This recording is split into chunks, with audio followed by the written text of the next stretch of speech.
अस्सलाम वालेकुम दोस्तों, मैं हूं डॉक्टर मोहम्मद आरिफ सिद्दीकी और आप मेरे साथ मौजूद हैं किताब टॉक में।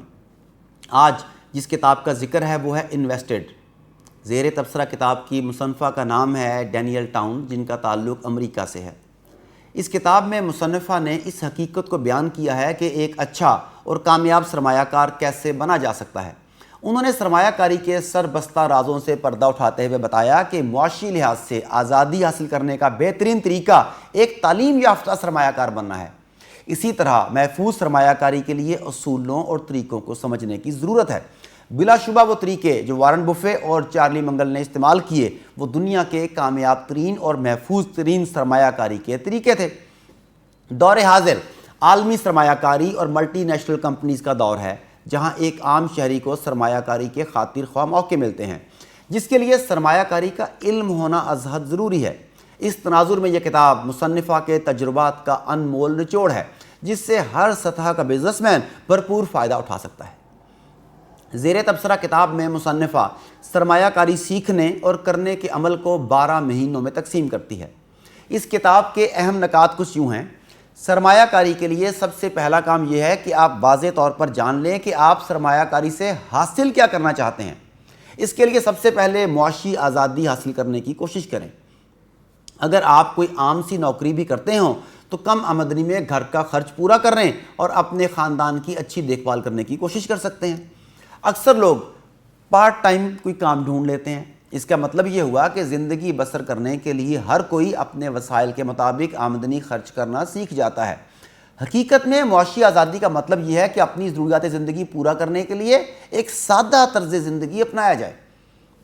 चुनांचे वो काम करें जिससे आपका दिल मुतमईन हो और आप इसे पसंद करते हो।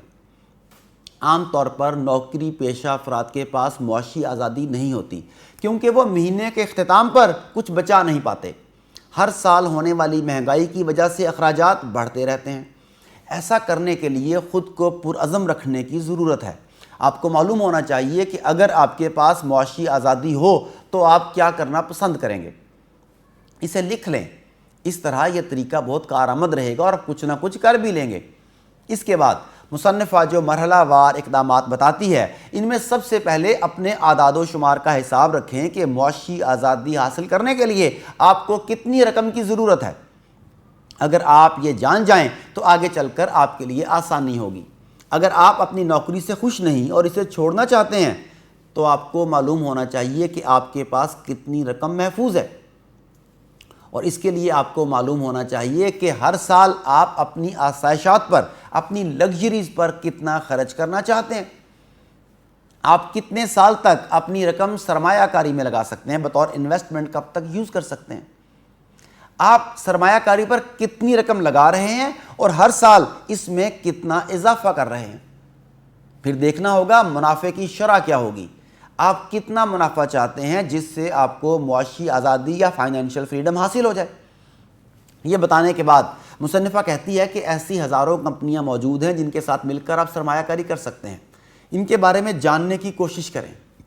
इनके साथ काम करने के लिए इनकी कामयाबी की कहानी मालूम करें। याद रहे, हर कंपनी की अपनी एक कहानी होती है कि उसने कैसे अपना काम शुरू किया, काम के दौरान क्या मुश्किलात पेश आईं, इनके मुकाबले में दूसरी कौन सी कंपनियां काम क्या कर रही हैं और कब से कायम हैं और इनकी सूरत हाल क्या चल रही है। यूँ जब भी आप अपना कोई कारोबार शुरू करें या किसी दूसरे कारोबार में सरमायाकारी करें तो पहले से आपके पास मालूमात होंगी। अब मार्केट के उतार चढ़ाव से फ़ायदा उठाएं। इसके लिए भी चंद अहम नकात हैं जो मुसन्निफ़ा बताती है। उनमें से नंबर 1 है, ऐसे कारोबार का इंतखाब करें जिसे आप दिल से पसंद करते हों और अच्छी तरह समझते भी हों। नंबर 2, जब कभी कीमतें बढ़ती नज़र आएँ तो कसाद बाज़ारी का इंतज़ार करें, यानी कीमतें वापस नीचे आने दें। नंबर 3, जब दूसरे लोग फ़रोख्त कर रहे हों तो आप ख़रीदारी शुरू करें। नंबर 4, अपने ज़ख़ीरे पर, अपने स्टॉक पर हमेशा अपना इख्तियार रखें। मुश्किल वक्त में भी अपने हौसले पस्त ना होने दें, यहाँ तक कि हालात साज़गार हो जाएं। अपने काम का आगाज़ कहाँ से और कैसे करना है, इसका तयन सबसे पहले ज़रूरी है। इसी तरह अगर आप किसी नई कंपनी में सरमायाकारी करने जा रहे हैं तो चंद अमूर का ख्याल रखें। मसलन پہلے نمبر پر کیا میں اس کمپنی کے معاملات کو سمجھتا ہوں؟ نمبر 2، کیا یہ کمپنی میرے مقابلے کے حلقے میں آتی ہے؟ نمبر 3، کیا میں کمپنی کے مقاصد، مسائل اور مواقع یا اپرچونٹیز کو سمجھتا ہوں؟ نیکسٹ، میری خود اعتمادی کی سطح کیا ہے؟ اور پھر میں جن اساتذہ کی پیروی کر رہا ہوں کیا وہ اس کمپنی سے لین دین کرتے ہیں؟ پھر پوچھیں کہ کمپنی میں کتنی پائیداری اور مقابلہ کرنے کی صلاحیت موجود ہے۔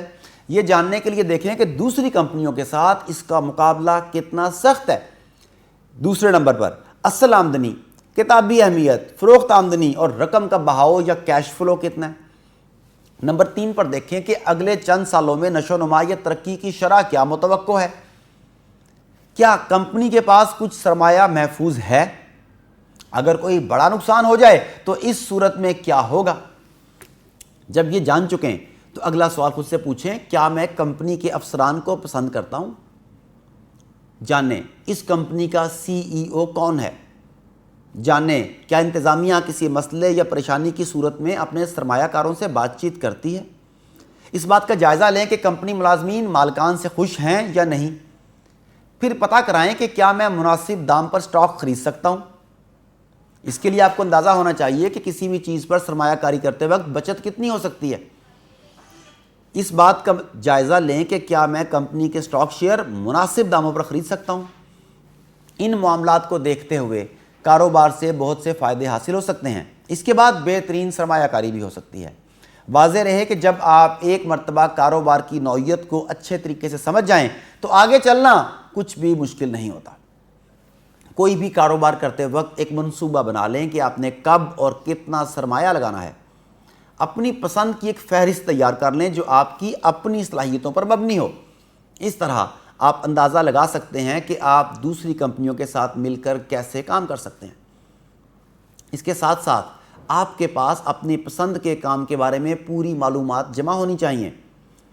اپنی پسند کی کمپنی کا انتخاب بھی خود کریں جس کے ساتھ مل کر کام کرنا آپ کو زیادہ پسند ہو۔ اگر روایتی نقطہ نظر سے دیکھا جائے تو مل کر کام اور سرمایہ کاری کے لیے مختلف طریقوں سے کام کرنا پڑتا ہے۔ مختلف تبدیلیوں کے ساتھ سرمایہ کاری کرنے سے بہتر نتائج سامنے آتے ہیں، کیونکہ تبدیلی کا عمل ہر جگہ ناگزیر ہوتا ہے۔ اگر ایک جگہ رقم سرمایہ میں لگائی جا رہی ہے اور وہاں سے کوئی مناسب بچت یا منافع حاصل نہیں ہو رہا یا نقصان اٹھانا پڑ رہا ہے تو کسی اور طریقے سے سرمایہ کاری کی جا سکتی ہے۔ اسی طرح کاروبار میں تبدیلی بھی کی جا سکتی ہے۔ دوستو، اس کتاب کا مرکزی خیال جاننے کے بعد ہم اس نتیجے پر پہنچے کہ زیر نظر کتاب میں مصنفہ نے سرمایہ کاری کے بہترین طریقے بیان کیے ہیں۔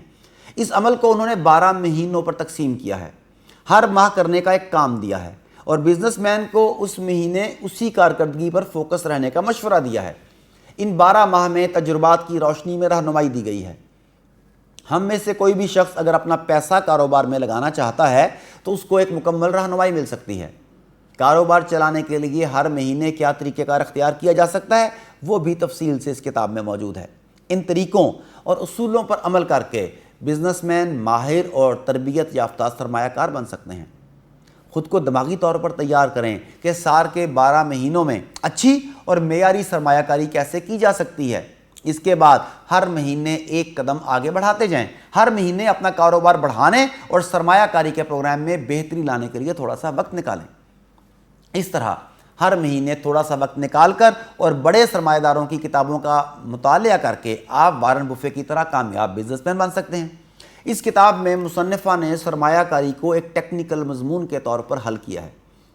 یہ کتاب پاکستان کے قارئین کے لیے انتہائی مفید ہے کیونکہ پاکستان میں جدید معیشت اور سرمایہ کاری کے رجحان میں دن بدن اضافہ ہو رہا ہے اور ملٹی نیشنل کمپنیوں کے کاروبار کو بھی فروغ مل رہا ہے۔ مجھے امید ہے کہ اس کتاب کے تبصرے، اس کے جائزے سے آپ کو کافی فائدہ ملا ہوگا اور انشاءاللہ جلد ہی کتاب ٹاک میں کسی نئی کتاب کے ساتھ جلد ملتے ہیں۔ اللہ نگہبان۔